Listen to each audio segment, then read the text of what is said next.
ಎಲ್ಲರಿಗೂ ನಮಸ್ಕಾರಗಳು. ಈ ದಿನ ಸಂಧ್ಯಾ ವಂದನೆಗೆ ಅಗತ್ಯವಿರುವ ಪರಿಶುದ್ಧವಾದ ಸಂಧ್ಯಾ ವಂದನಾ ಜಲವನ್ನು ಸಿದ್ಧಪಡಿಸಿಕೊಳ್ಳುವುದು ಹೇಗೆ ಎಂದು ಈ ವಿಡಿಯೋ ಮೂಲಕ ತಿಳಿಸುತ್ತಿದ್ದೇನೆ. ಇದಕ್ಕೆ ಮುಖ್ಯವಾಗಿ ಸಂಧ್ಯಾ ವಂದನಾ ಅಗತ್ಯವಿರುವ ಜಲವನ್ನು, ಪರಿಶುದ್ಧವಾದ ಜಲವನ್ನು ಮೊದಲಿಗೆ ಒಂದು ಬಾಟಲಿಯಲ್ಲಿ ಅಥವಾ ಒಂದು ತಾಮ್ರದ ಪಾತ್ರೆಯಲ್ಲಿ ಅಥವಾ ತಾಮ್ರದ ಚೊಂಬು ಅಂತ ಏನು ಹೇಳ್ತೀವಿ ಅದರಲ್ಲಿ ತೆಗೆದುಕೊಳ್ಳಬೇಕು. ಆ ಪರಿಶುದ್ಧವಾದ ಜಲಕ್ಕೆ ತುಳಸಿ ಪತ್ರೆ, ದರ್ಭೆ, ಸುವಾಸನ ಭರಿತವಾದ ಹೂಗಳು ಹಾಗೂ ಗರಿಕೆ ಹುಲ್ಲು,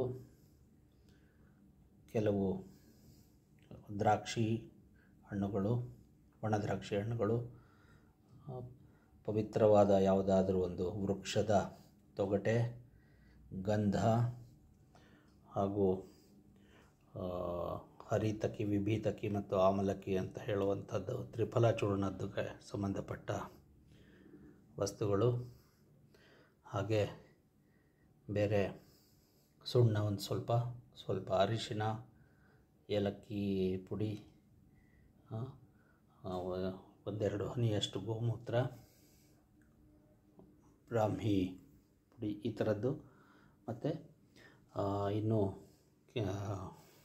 ಯಾವುದಂದರೆ ಪಚ್ಚಕರ್ಪೂರ ಇಂಥದ್ದನ್ನೆಲ್ಲ ಇದರೊಳಗೆ ಸ್ವಲ್ಪ ಹಾಕಿ,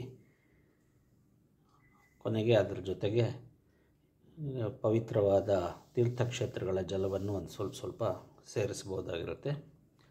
ಈಗ ನಾನು ಇದೆಲ್ಲವನ್ನು ಈ ಪರಿಶುದ್ಧವಾದ ಜಲಕ್ಕೆ ಸ್ವಲ್ಪವಾಗಿ ಸೇರಿಸಿ ಸಂಧ್ಯಾ ವಂದನಾ ಜಲವನ್ನು ಸಿದ್ಧಪಡಿಸಿಕೊಳ್ಳುತ್ತೇನೆ. ಆನಂತರ ಈ ಸಂಧ್ಯಾ ವಂದನಾ ಜಲವನ್ನು ಒಂದು 24 ಗಂಟೆ ಅಥವಾ 2-3 ದಿನಗಳ ಕಾಲ ಹಾಗೆ ಇವೆಲ್ಲ ಅಲ್ಲಿ ಇರಬೇಕು. ಅದಾದ ನಂತರ ಅದನ್ನೆಲ್ಲ ಸೋಸಿಕೊಂಡು ಶುದ್ಧವಾದ ಜಲವನ್ನು ಹೊರಗೆ ತೆಗೆದಿಟ್ಕೊಳ್ಬೇಕು. ಯಾವಾಗ ಸಂಧ್ಯಾ ವಂದನೆ ಮಾಡುವ ಸಂದರ್ಭದಲ್ಲೆಲ್ಲ ಬೇರೆ ನಾವು ಶುದ್ಧವಾದ ಕುಡಿಯೋ ನೀರನ್ನು ಏನು ತಗೋತೀವಿ ಸಂಧ್ಯಾ ವಂದನೆ ಮಾಡುವುದಕ್ಕೆ, ಅದಕ್ಕೆ ಈ ಜಲದಿಂದ ಒಂದು 3 ಉದ್ಧರಣೆ ಅಥವಾ 4-5 ಉದ್ಧರಣೆಗಳಷ್ಟು ನೀರನ್ನು ಸಂಧ್ಯಾ ವಂದನೆ ಜಲಕ್ಕೆ ಸೇರಿಸಿಕೊಳ್ಳಬೇಕಾಗತ್ತೆ. ಆ ರೀತಿ ಶುದ್ಧವಾದ ಪರಿಶುದ್ಧವಾದ ಜಲದಿಂದ ಪರಮಾತ್ಮನಿಗೆ, ಸೂರ್ಯದೇವನಿಗೆ ಅರ್ಘ್ಯವನ್ನು ನೀಡುವುದು ಮತ್ತು ಸಂಧ್ಯಾ ವಂದನೆ ಮಾಡುವುದು ಅತ್ಯಂತ ಶ್ರೇಷ್ಠವಾದದ್ದು ಮತ್ತು ಆರೋಗ್ಯಕ್ಕೂ ತುಂಬ ಒಳ್ಳೆಯದು.